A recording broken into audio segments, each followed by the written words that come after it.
ಇವತ್ತಿನಿಂದ WPL women's premier ಲೀಗ್ನ ಮ್ಯಾಚ್ಗಳು ಶುರುವಾಗ್ತಾ ಇದೆ. ಮೊದಲ ಪಂದ್ಯದಲ್ಲಿ RCB ವುಮೆನ್ಸ್ ಹಾಗೂ GG ವುಮೆನ್ಸ್ ನಡುವೆ ಕಾದಾಟ ಶುರುವಾಗ್ತಾ ಇದೆ. ಹಾಲಿ ಚಾಂಪಿಯನ್ RCBಗೆ ಗುಜರಾತ್ ಹುಡುಗಿಯರು ಸವಾಲ್ ಹಾಕಲಿಕ್ಕೆ ಬರ್ತಾ ಇದ್ದಾರೆ. ಎರಡು ತಂಡದಲ್ಲೂ ಕೂಡ ಹೊಸ ಮುಖಗಳಿಗೆ ಮಣೆ ಹಾಕುವಂತಹ ಸಾಧ್ಯತೆ ಇದೆ, ಯಾಕಂದ್ರೆ ಹರಾಜ್ ಕೂಡ ಹೊಸದಾಗಿದೆ. ಸೊ ಪ್ಲೇಯಿಂಗ್ 11 ಹೀಗಿರ್ಲಿಕ್ಕಿದೆ. So Smriti Mandhana, Danielle Wyatt, Ellyse Perry, ಮೇಘನಾ, ಘೋಷು, ಬೀಸ್ಟು, ಶ್ರೇಯಾಂಕಾ ಪಾಟೀಲು, ಹಾಗೆ ವರ್ಹ್ಯಾಮ್ ಗರ್ತ್, ಅಹುಜಾ ಸಿಂಗ್ ಅವರು ಇರ್ತಾರೆ.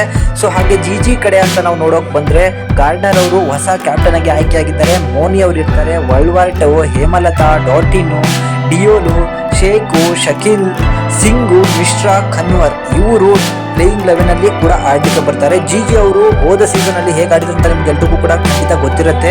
ಸೊ ಲೀಗಿನ ಹಂತದಲ್ಲಿ ಅದ್ಭುತವಾಗಿ ಆಡಿ ಕೊನೆಯಲ್ಲಿ ಮಾತ್ರ ಅವರು ಮನೆಗೆ ಹೋಗುವಂತಹ ಕೆಲಸಗಳನ್ನ ಮಾಡಿಕೊಂಡ್ರು. ಬಟ್ ನಮ್ಮ RCB ಕೂಡ ಬೌಲಿಂಗ್ ವಿಭಾಗದಲ್ಲಿ ಅತ್ಯಂತ ಬಲಿಷ್ಠವಾಗಿದ್ದ ಕಾರಣದಿಂದ ಹೋದ ಸಲ ಚಾಂಪಿಯನ್ ಕೂಡ ಆಗ್ತಿತ್ತು. ಸೊ ಅದರ ಜೊತೆಗೆ ಈ ಸಾರಿ ಸ್ವಲ್ಪ ಟೀಮ್ನಲ್ಲಿ ಬದಲಾವಣೆ ಇದೆ. ಡಿವೈನ್ ಇಲ್ಲದೆ ಇರೋ ಕಾರಣಕ್ಕೆ ಸ್ವಲ್ಪ ಹೊಡೆತ ಕೂಡ ಬೀಳ್ಬೋದು. ಪಿಚ್ ರಿಪೋರ್ಟ್ ನೋಡಕ್ ಬಂದ್ರೆ ಕೊರಂಬಿ ಕ್ರಿಕೆಟ್ ಸ್ಟೇಡಿಯಂ ವಡೋದರದಲ್ಲಿರುವಂತಹ ಒಂದು stadium.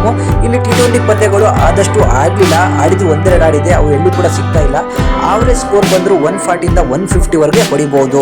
So RCB versus GG ಅಲ್ಲಿ ಯಾರು ಗೆಲ್ಲೋ ಚಾನ್ಸ್ ಇದೆ ಅಥವಾ ಇವತ್ತು ಯಾರ ಮೇಲೆ ಹೆಚ್ಚಿನ ಭರವಸೆಯನ್ನು ಇಡ್ಬೋದು ಅಂತ ಹೇಳಿ ನೀವೆಲ್ಲರೂ ಕೂಡ ಕೇಳ್ತಾ ಇರ್ಬೋದು. ನಾನು ಅದಕ್ಕೆ ಕೊಡುವಂತಹ ಉತ್ತರ ಏನಂದ್ರೆ, ಈ ಪಿಚ್ಚಿನಲ್ಲಿ ಯಾರೂ ಕೂಡ ಆಟ ಆಡಿ ಒಂದು ಅನುಭವನ ಹೊಂದಿಲ್ಲ. ಸೊ ಅದರಿಂದಾಗಿ ಈ ಪಿಚ್ನಲ್ಲಿ ಇವತ್ತು ಯಾರು ಮೊದಲ ಬ್ಯಾಟಿಂಗ್ ಅನ್ನ ಮಾಡ್ತಾರೆ, ಜೊತೆಗೆ ಒಂದು ಒಳ್ಳೆ ಸ್ಕೋರ್ ಅನ್ನ ಮಾಡಬೇಕು, 160 ಎಬೋವ್ ಹೊಡಿತಾರೋ ಅವರು ಫಸ್ಟ್ ಬ್ಯಾಟಿಂಗ್ ಗೆಲ್ತಾರೆ. ಜೊತೆಗೆ ಈ ಪಿಚ್ ಅಲ್ಲಿ ಚೇಸಿಂಗ್ ಕೂಡ ಮಾಡಬಹುದು. ಇಲ್ಲಿ ಸ್ಪೀಡ್ ಬೌಲರ್ಸ್ಗೆ ಸ್ವಲ್ಪ ಹೆಲ್ಪ್ ಆಗುವಂತಹ ಸಾಧ್ಯತೆ ಇರೋದ್ರಿಂದ ಸ್ಪೀಡ್ ಬೌಲರ್ಸ್ನ ಹೆಚ್ಚಿಗೆ ಆಡಿಸುವಂತಹ ಚಾನ್ಸಸ್ ಇರುತ್ತೆ.